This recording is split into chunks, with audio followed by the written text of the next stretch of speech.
আসসালামু আলাইকুম ভাইরা। আজকে আমি করলা হারভেস্ট করতেছি। তো দেখতে পাচ্ছেন আমার করলার শেপ সাইজ গুলা অনেক সুন্দর। আর এখানে আমি এই গ্রুপে ছিঁড়ছি, তারপর আর একটা আবার ছিঁড়তেছি।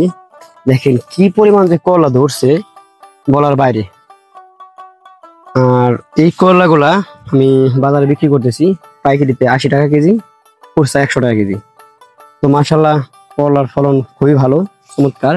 কিন্তু গাছগুলা তেমন ভালো না, অতিরিক্ত বৃষ্টিতে লাগানো ছিল, মানে লাগানোর পর থেকে কুপি কুপি। আর এই জায়গাটা আমি একবার শশা চাষ করছিলাম, ওই শশার পরে আবার দ্বিতীয়বার মানে গাছগুলা দিছি।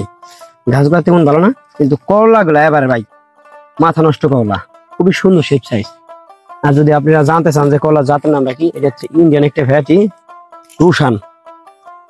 আর এই যে দেখতে পাচ্ছেন ভাই, করলা মাছি পোকায় আমাদের ক্ষতি করে। এই যে এখানে মোটামুটি 15 কেজি 20 কেজি হয়ে গেছে। আমার মনে হয় যে 4-5 মণ আজকে করলা হবে, 4-5 মণের মধ্যে 1 কেজি করলা আপনার পোকাও না।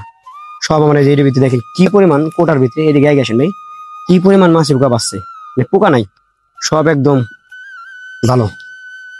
তো যদি আপনাদের যদি এরকম ফেরোমন ফাঁদ বা এই জাতগুলো লাগে, তাহলে আমার সাথে যোগাযোগ করতে পারেন। ধন্যবাদ।